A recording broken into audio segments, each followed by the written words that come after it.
Hello everyone, I am Jose Rios. I hope you to be very good. I'm going to read some fables.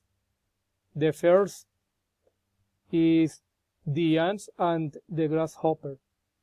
One bright day in late autumn, a family of ants were bustling about in the warm sunshine, drying out the grain they had stored up during the summer, when a starving grasshopper, his fiddle under his arm, came up and humbly begged for a bite to eat. "What?" cried the ants in surprise. "Haven't you stored anything away from the deep winter? What in the world were you doing all last summer?" "I didn't have time to store up any food," whined the grasshopper.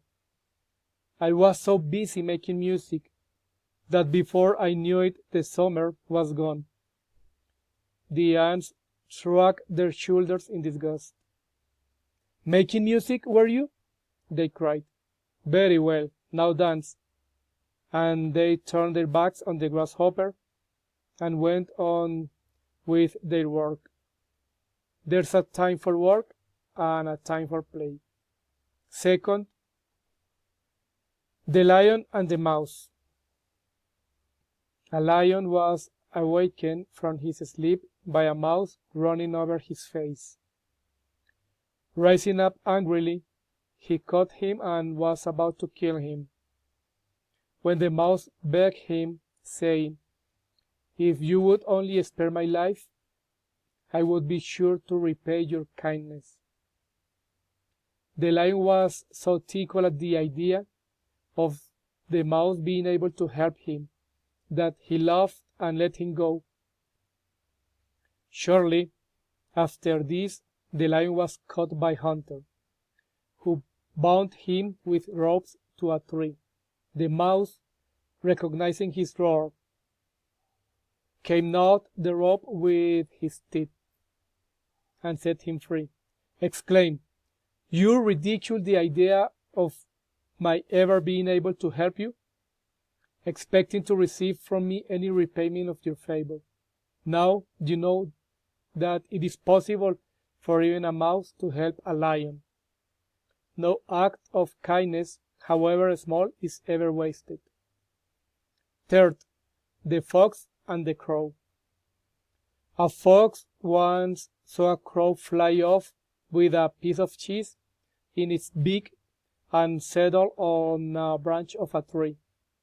"That's for me, as I am a fox," said Master Reynard, and he walked up to the foot of the tree. "Good day, Mistress Crow," he cried. "How well you are looking today! How glossy your feathers! How bright your eye!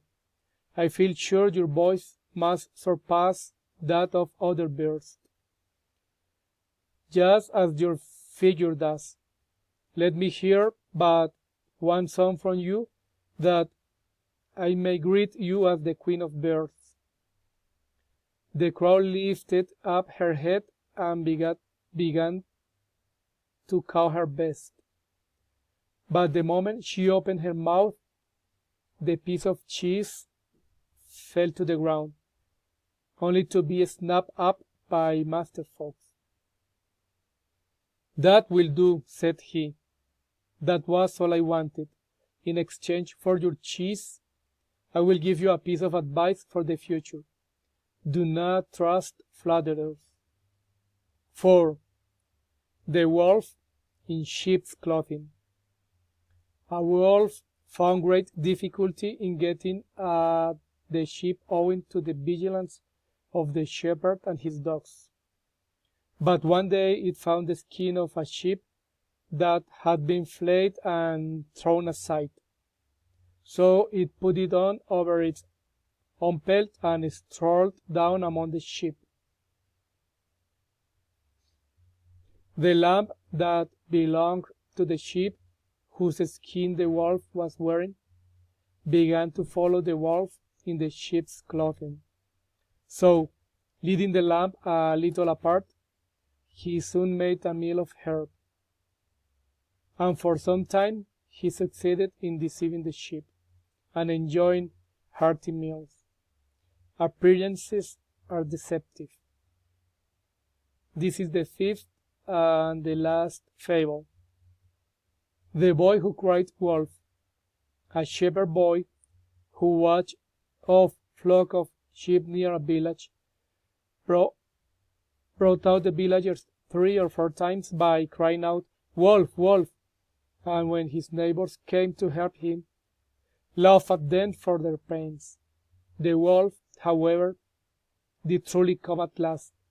The shepherd boy, now really alarmed, shouted in an agony of terror, "Pray, do come and help me. The wolf is killing the sheep." But no one paid any heed to his cries, nor rendered any assistance. The wolf, having no cause of fear, at his leisure lacerated or destroyed the whole flock.